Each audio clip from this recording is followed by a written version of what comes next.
Hello, my name is Leo, and welcome to another reading of the Elder Scrolls.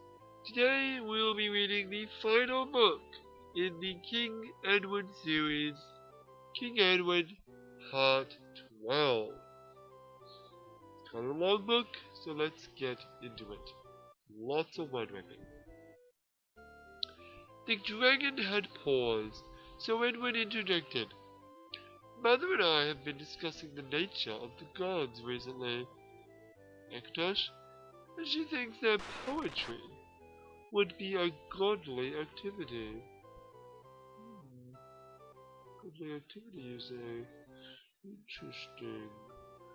What do you think about that notion? I am not certain. I'm not so certain that one can attribute anything to the gods, Edward. They are another example of an unbounded problem that we talked about in last episode. Of course, but also their characteristics are just not very well known to us. But surely one can determine things about any being that is a god. Exodus replied, I do not think that we can at present. They are not like the nature, who have the nature that is with them at their birth. That is, the danger capabilities are inherent to them, and not are the result of any changes that have occurred to them. Willow interrupted. Akatosh, we can determine that the gods have a few basic characteristics, can't we? Edward added. Of course! Akatosh, they are powerful beings. Don't do that voice for Edward. Okay. They are powerful beings who can perform acts that are incomprehensible to us. That in itself must signify their difference. Next page.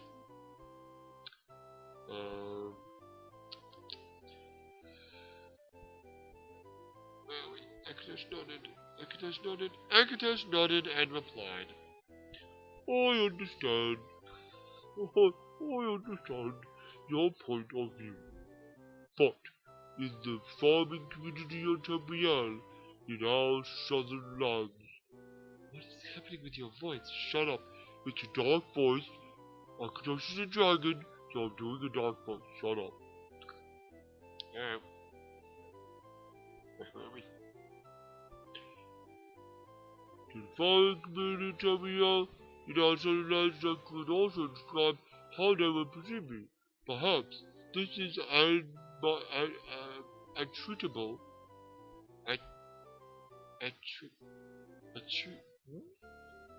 Attribute? Attributed. Attributable. Got it. To the fact that they seldom see a dragon nowadays. But it also does not mean that I am a god. Neither does it mean that I am not a god. Willow giggled and said, Of course you're not a god, Akatosh. And Edward smiled, nodding in agreement. Akatosh replied, How do you know, Willow? I can understand that you would guess that I am not a god, particularly since I am a dragon. He grinned, and then continued, But how can you know that I am not a god? Edward scoffingly replied, Well, I know that I am not a god anyway. Well, I know that I'm not a god anyway. And I've certainly never seen you perform any godly acts, Akatosh. You don't seem to have any worshippers about either. The companions were smiling and generally agreeing with us, but Akatosh responded, But that does not mean that I have no worshippers. Nor does it mean that I cannot perform any godly acts. It just means that You have not seen either of these. I am not yet certain that gods or goddesses require worshippers to maintain their existence. As I said, I can perform magic that would look like godly acts to many Cambrianians. Wait, did I... Whoops. Sorry. Skipped it.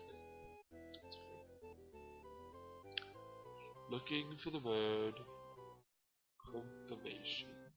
Oh, yeah. Okay. But the gods, but the... Wait, who's that? Valeria. But the God damn it. But the gods have worshippers, Akatosh, said Valeria. That's how they get that sustenance or whatever it is that allows them to continue to be godly. Husband, you must know more about this subject. After all, you make a god of your mother, Sephin. I did no such thing. Marla was... You know what, Marla could just be Bill Cosby. Can you do Bill Cosby? The pudding. No, okay. That was my attempt, and I realized I can't. With a touch of indignation. His god hand is between him and his worshippers, among whom I have numbered. I did establish a temple cult in his memory. Anyone with the worldly means to do as much for anyone, living or dead. That alone is not enough. Maybe it helps. It helps. I lost my spot. Maybe it helps facilitate matters. But I think it's not really necessary. I know no more of it, but if you want my opinion, and I do, he paused politely for confirmation that was indeed still giving opinion. He paused politely for confirmation that it was indeed still solicited, as elven etiquette demanded, if one were giving opinion at length. He continued, there must be something, well, goodly in the person's soul or essence or whatever part it is that does not die with the body. I know not whether that capacity is innate in the person from birth, or conception, or quickening, or whatever it is that soul and body are wedded for a lifespan, or whenever great deeds of great generosity might breed it, enlarging the soul and transmuting it, so to speak. We all change and grow with each passing day, with each breath. Where are we? Oh, some more than others. What else is life about? He went on without pausing for an answer to his rhetorical question, probably for fear that he might get one. In other cases, gods seem to arise from the locality of a mountain, or a spring, or wood, or a collection of localities, such as Tamriel itself. Places like persons have souls. Oh, places like persons have souls, some greater than others. This place might produce a god or a danger, or maybe it already has one or more. As it changes, so do its gods and danger. I think maybe they can choose to resist the change or aid it. If I'm gonna look that word up. Okay.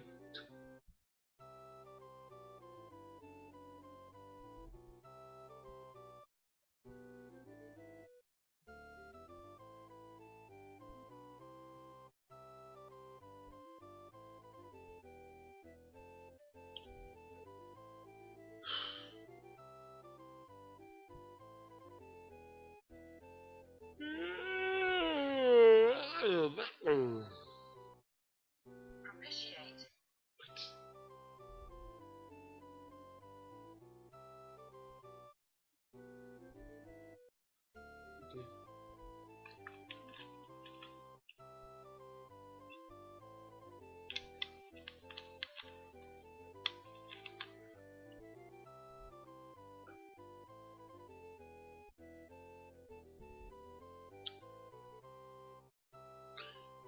one more time? Okay.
Oh crap, I'm not sure if I'm recording or not.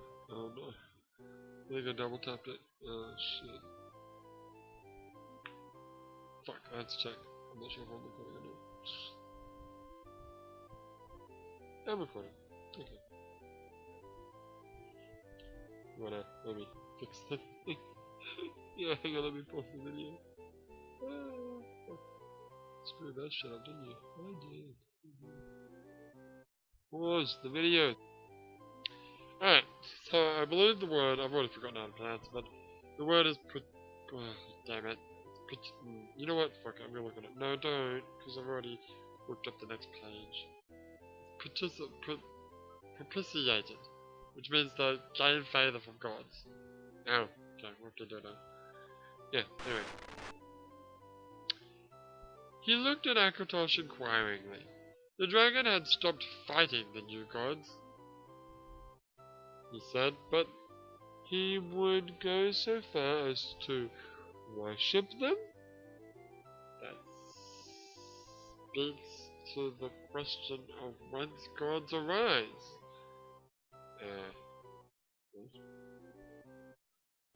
But source is not nature, and that I know as little as the rest of you, maybe less, since the question does not truly interest me.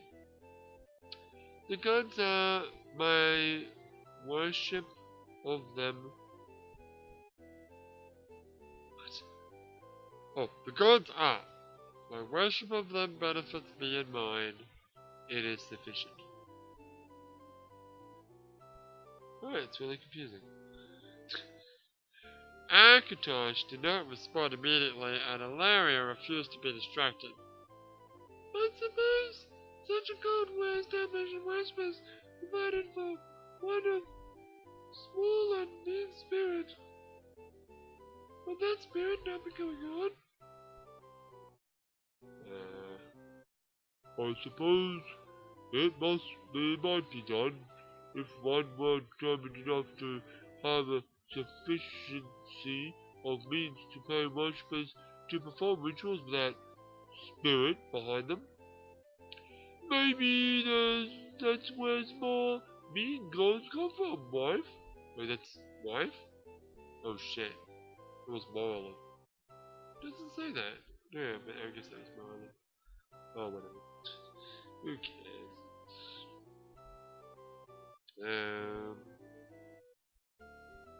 Or maybe Danger.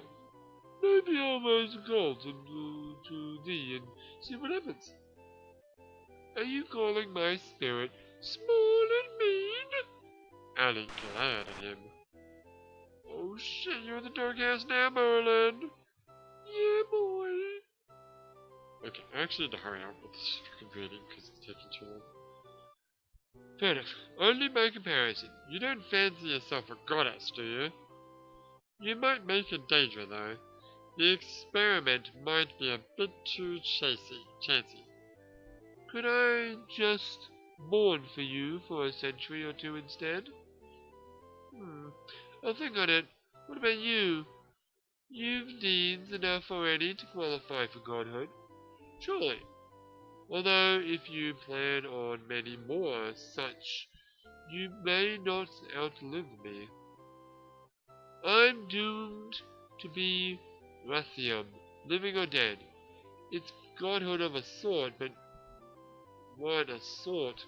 Don't begrudge me my long lifespan.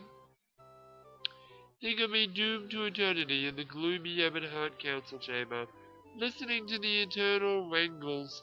Small wonder the dead Ratham pulled the place down on the live ones 20 years ago, thus causing my brother and my mother to join their number. The dead Rathium must have welcomed the century and a half of respite while the Nords held Ebonheart. But your brother Stephen was killed too, as well as your brother King Cornelius, and Stephen wasn't Ratham, being your mother's son, and not your father's. If I have the story straight, that's why he got his own temple, Edward said. So why did they kill him too? The story sounds very dangerous to me. You'd have me justify the ways of the gods to you, would you? I think that they act for ends we cannot see and slay the just and the unjust together. Not that I'd label any of my kin as either. Not altogether. We see only the means. How can we judge?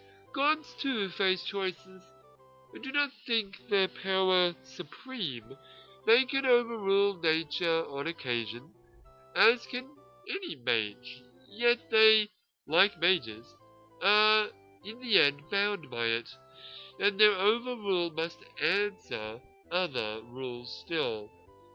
And in those rules, whatever they be, I think lies the answer to your questions. I think it's not something men and women may know while living. Akatosh smiled and replied, It is not so easy to describe the gods, is it? Yeah. This is true, even though, myself included, each of us thinks that we have a mental picture of what godliness means. On the other hand, the gods and goddesses certainly do exist. And I also believe that there is a connection of some sort between them and the Daedra. And another connection between these entities and the power associated with performing magic. The priests of Julianus have been calling this power Magica, said a stranger who had joined the group. Akatosh replied, Greetings, Bard. Allow me to introduce Geoffrey, a wandering poet who has been visiting our village for these last few days. The companions greeted the wood elf newcomer, some rising to their feet to do so according to their individual customs, and then all resumed sitting, actually sprawling about and conversing. A number of priests are theorizing that the gods and goddesses live on another plane, as do the Daedra. There is some debate amongst these priests as to whether they share the same plane of existence, or whether each has their own. And some of the Elysian priests are claiming that we can visit these alternate planes in our nightly dreams, added Beach. Edward asked, why doesn't someone just ask a goddess or a danger about this? Oh, sorry. Geoffrey chuckled and replied, most of us are not able to be so thoughtful when confronted by one of these beings, Edwin. Also, there is a common belief that the gods and Daedra are as reluctant to discuss their own natures as dragons are to reveal anyone's true name. Edward looked quizzically at Akatosh, but Beach stated to Geoffrey, well said, Bard. And that pair shared the slightest of smiles. Beach then said, do you know what the resolutions of Xanathar have been saying about the gods and magic? This magic power, or magicka, is just the power generated by the existence of, well, existence itself. When it becomes focused by living things, though through natural processes, then it becomes accessible to the gods and goddesses' worship power, which is the next level of magicka. After receiving some from their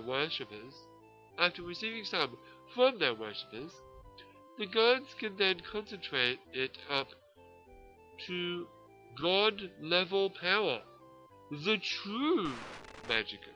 Ooh, the true magicka. Let's say that. The gods themselves can't generate the mid-level magicka, since they are dependent on it for their own existence. But they can convert it to magicka, which can then be used by mortals to cast spells. This magicka is usually dispersed widely across the planes, but there are areas of greater and lesser concentration due to interferences with the dispersion process. When a goddess loses worshippers, her inflow of mid-level magicka is decreased, so she in turn produces less god-level magicka. Okay? With less magicka under her control, for providing to worshippers or dispersion, her influence is decreased in the mortal planes. Of course, the converse is also true. In the extreme, she receives nothing, and is relegated to a state of stasis, barely existing from the ordinary magicka generated by her few remaining consecrated lands, zones of influence, and so on. Beach continued. On the other hand, Danger received... Where am I now? I'm about halfway through the story. On the other hand, Danger received very specific or modified mid-level magicka from the few mortals with specific areas of interest. Wait, did I go too far?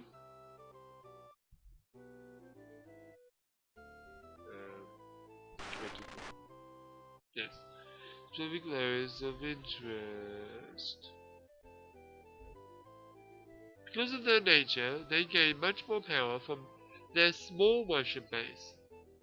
But the gods, with their much broader base, generally have concentrated worship that they receive from any one source is much less than a dangerous. Okay. I'm sure I'm reading this very well. Well, it's kind of difficult because I'm reading it from the phone, I'm looking at the computer, it's kind of annoying. Most of the magicka that the gods possess is dispersed into and throughout the universe, no longer under their control, thereby making it available for everyone. It's not really something they do consciously, but as a natural process that happens automatically. In other words, just because they are divine. Alaria said, I would think that magicka is simply available to such a being, although the gods and Daedra could facilitate its usage. I would think that the gods in danger have other influences on us as well, because not everyone has spellcasting ability. Maybe in those alternate planes, it's actually existence, and not sentient energies that radiates magicka, just as the stars give off light in our dimension. I just assume that magicka is out there, in the other, in the ether, or maybe sentient consciousness automatically tap into an alternate plane as they sleep. I think that everyone has some supply of magicka, but most don't know how to use it.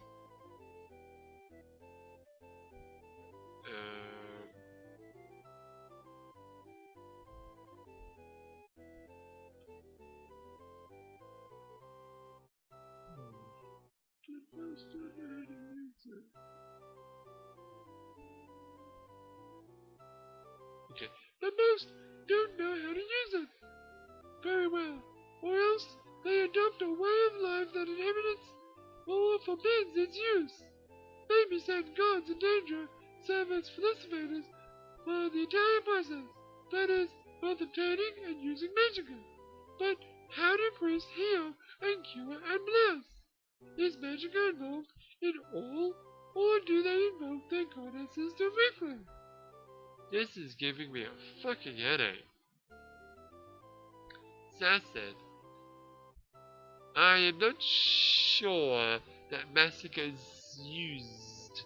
Perhaps there is another capability involved there. This capability would be unknown at this time, and maybe even what is that word supposed to be? Unsensed? Unsensed. But I feel fairly certain that somehow it is a godly force that they are employing. Then Jeffrey responded. Says, I believe that magicka fills the universe of planes. All things are infused with magicka, to one extent or another. In this regard, magicka is attracted.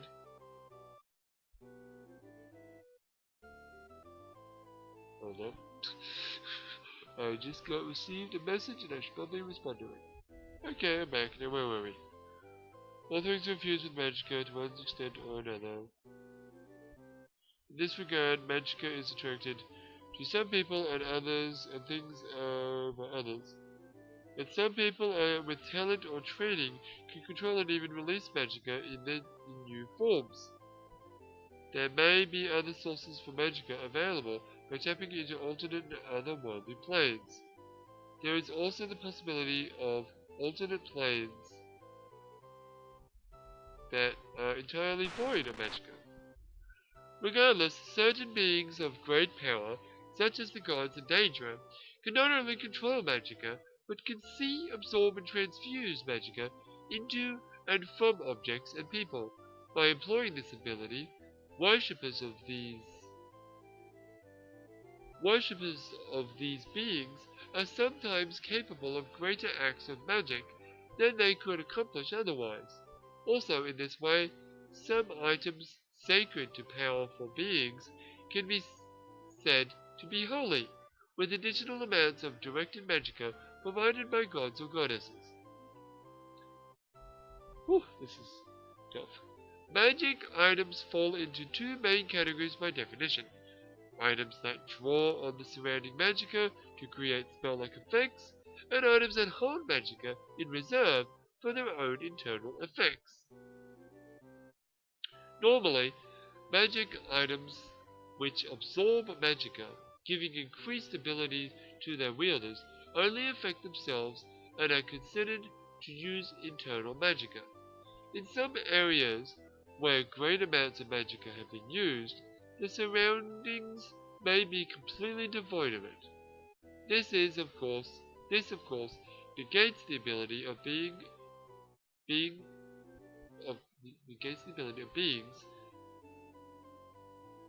to produce magic effects in these areas, although gods in danger carry their own supplies of magicka, as do magic items that do not depend of the use of surrounding magic. Ilaria said, "We've been investigating some rumors and stories concerning something that might be called anti-magic. I think the process of a powerful danger with whom you weren't in tune could cause interference with spellcasting. Maybe even cancel out existing effects using spells. Perhaps particular danger simply favor thief or warrior types.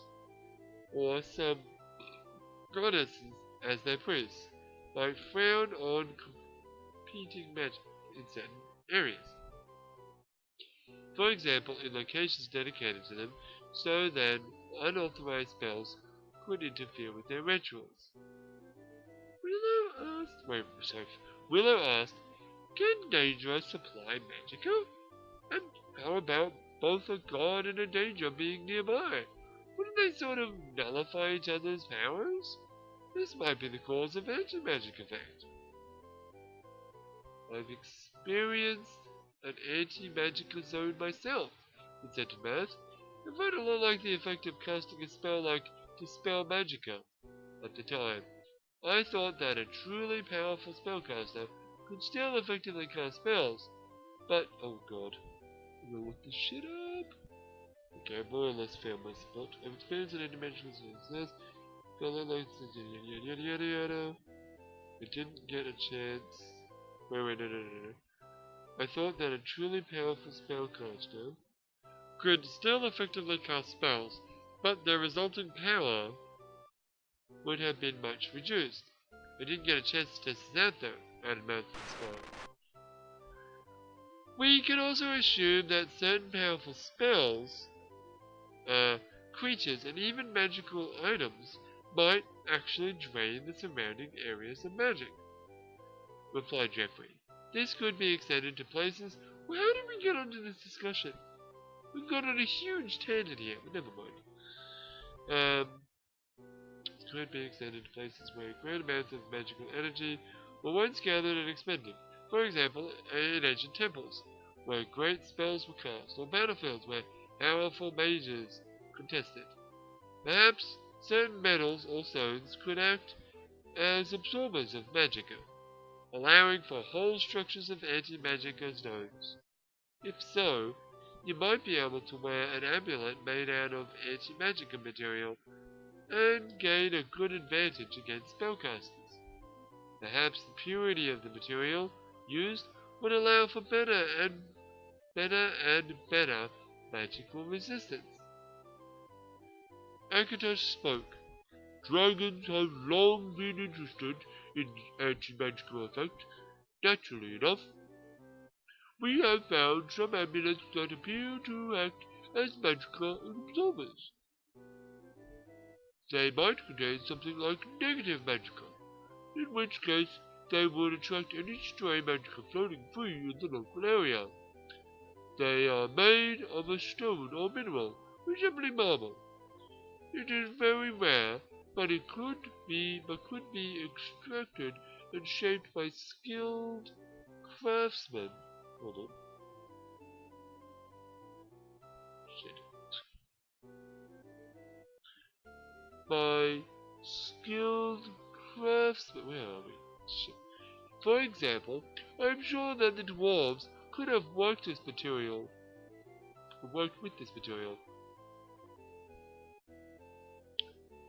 They might have made these amulets, or even that statue that I once saw. It was taller than any of you humanoids.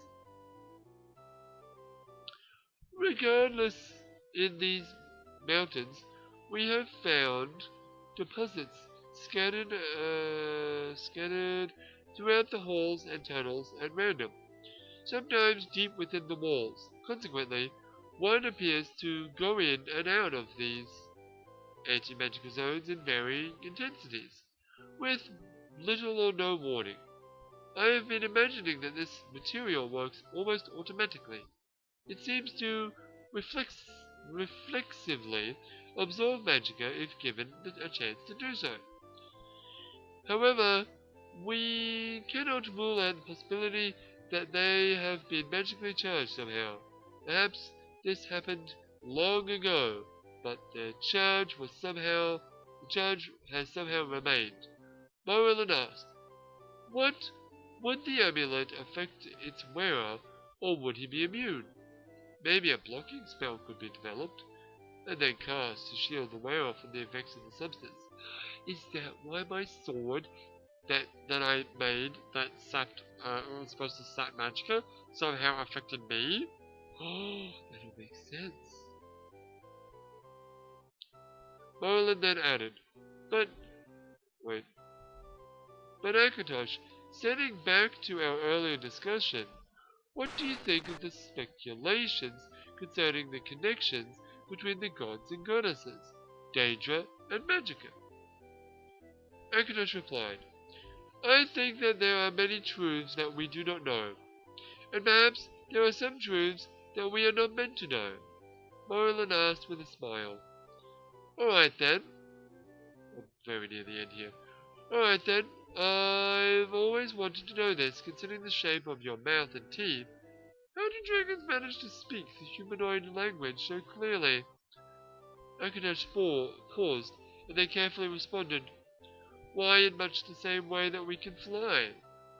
Even though our wings are not naturally strong enough to support such heavy torsos." "Speaking of dragon flight and sunsets," Mirth said, rising to his feet and squinting in the red gold eastern sky, "we have a visitor, Dragon Lord. That's not a bird." Akatosh's head came up, and he too scanned the sky.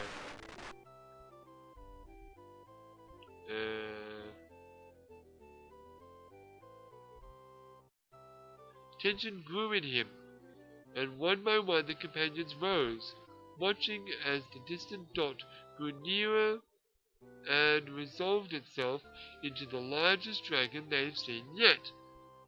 "Matania!" Akatosh exclaimed. "She deigns to bestow her presence on us?" His wings lifted and unfurled, and the companions broke and ran for cover as he took flight. The two dragons wheeled through the sky, spouting great gouts of flame against the purpling sky. "They're fighting!" Edward cried. "What does it mean? Who is Matania?"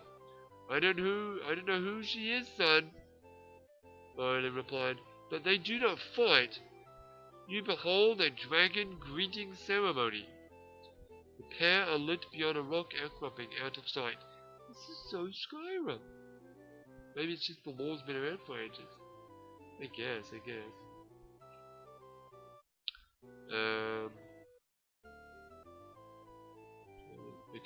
"Should we go greet the stranger too?" Edward asked. "Nay," Mirth said. "They'll let us know of our presence if our presence is wanted. Look, even the other dragons stay away." It was true. Dragon hands had poked from the caverns to witness the event, but none of them had taken wing, and now they were retreating to their hordes within. Oh god, we're almost done. Oh, thank goodness. We're almost there, man. We're almost there. I'm gonna go work in a minute, I know. Well, it's a good thing we got this done in time. Yeah, fair enough. The companions ambled back into the meadow together and built a fire as a chill wind had sprung up. Elves sang an evening hymn to the stars, deftly weaving the dark elf version from the wood elf form. Illyria added her voice to theirs, but Mats and Edward and Silk and Sass sat listening silently. They couldn't manage elven music of this kind. Geoffrey had a particularly clear, sweet voice. Edward thought. Akatosh returned presently, smiling in satisfaction. "Yes?" "Matania's going to join us here, at least for a while," he said. He was actually glowing in the dusk, each scale giving off a golden radiance. "Is she your queen?" Edward asked, feeling feeling very small and human. She just is. Maybe she'll want to meet you all someday. I hope so. Until then, well, I don't talk about other dragons, you know. To which Edward blinked in surprise, and then surmised. And the discussion dissolved into jokes and songs for the remainder of that clear and beautiful evening. That's it, that's the end. So I guess Edward never did grow up, but... So who is King Edward? Maybe we should look it up. Can we look it up? I'm down for that. So that was the final book in the King Edward saga. Tune in tomorrow when we will be checking in with that guy for the quest that we're doing. Since we'll actually be able to do that tomorrow. And we still got what? I think I counted 24 books. All individual, not part of any series that we can read. I have no idea when I'm going to read them. But maybe just after I finish the game I'll just sit there reading books. Or maybe if we ever have to wait for like a Londoner arrival, like this we have to wait 2 or 3 days, maybe we can read books then. Sure. I can't really think of any other idea that I can do apart from that. Alright, but for now, my name is Leo and I will see you... Wait, I thought you wanted to look up the book. You want to do that now? Sure, okay, well let me just end the stream. Because I was streaming this. But this is obviously gonna kill the thing. So, alright, let's all tab out. Yeah, you're not gonna be able to see... Let me just pause the video and find the page. Okay, so I'm on the wiki page here. And,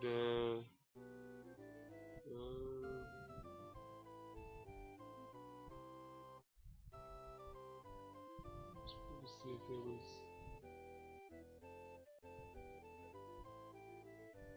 hint about who this person was.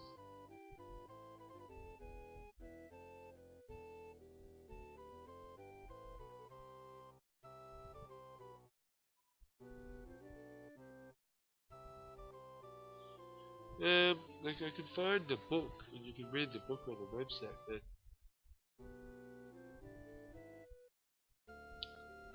Okay, King Moriland of the Rathium of Denver was a first era... Where's I could make that small so you can all read it. Yeah. First era Witch King of Ebonheart.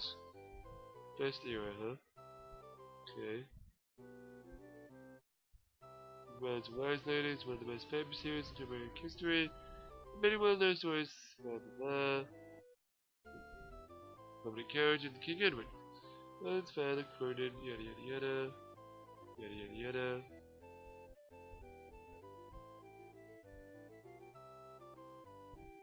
Okay.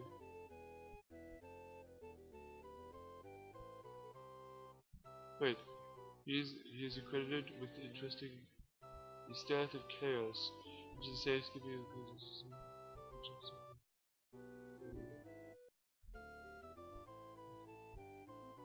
Okay, so that's how Arena happened. Oh, they talk about him in this.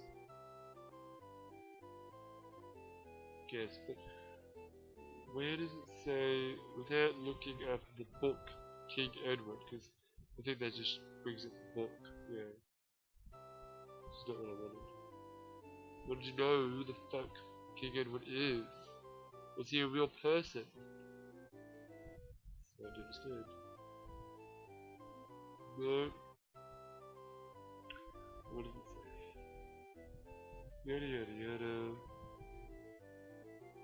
Another Efren. Efren, wasn't that the name of the... Wasn't that the guy from the old guy from the Blades in Skyrim?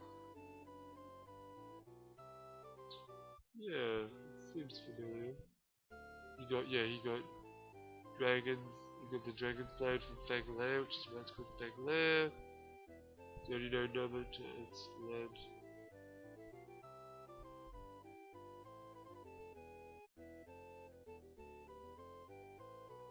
They use the Horn of Summering to free homework from the domination of the Nords. Okay, it's not really.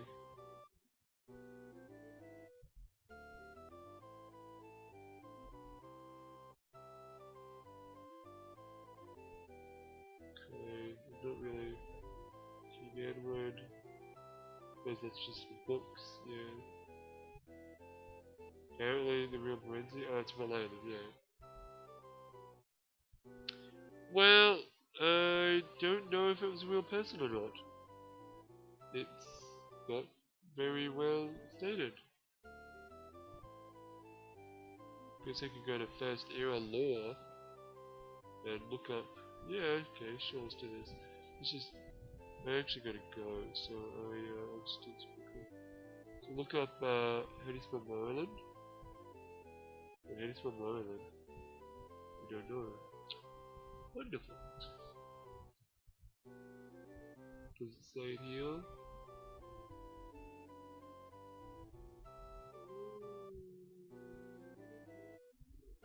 Shit, there it is, Maryland. M-O-R-A-E. A-E. Okay, apparently it's not a real person. Really. But it says, look, Alessio. Who's Alessio?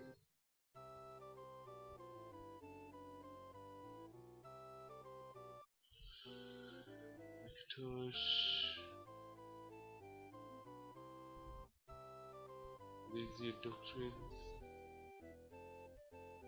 That's not what I'm talking about now, it's not. I don't. The Nords are driven out of Marwyn. Here you go.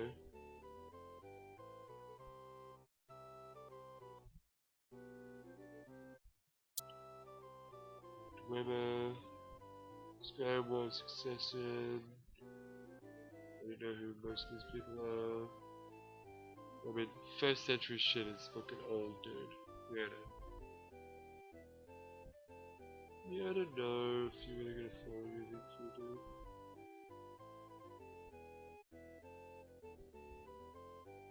Yeah, I really have to go.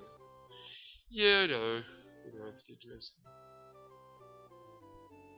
Early state of Wayrest City. There you go. It's my town. Well, no, your town is actually East Town. True. Or whatever. You know what I mean. I do.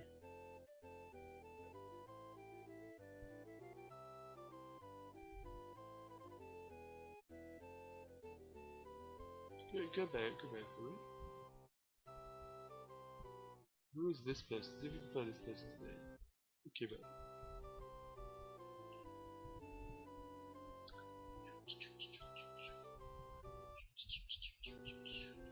doesn't exist. Great.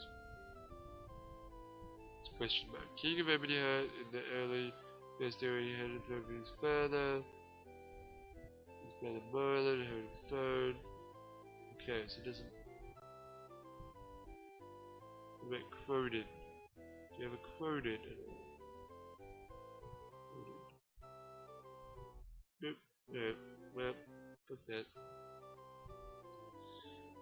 Guess it's one of the super early shit then. Must be. Cause there's the Sky of Conquest. That'll be luck. There's the whole luck thing. Taking of the White Gold Tower, Daggerfall City is established. Yeah, I suppose it's somewhere around here. Sure. Anyway, I'm gonna go. So, yeah, tune in tomorrow for more Elder Scrolls. But for now, my name is Leo, and I will see you next time.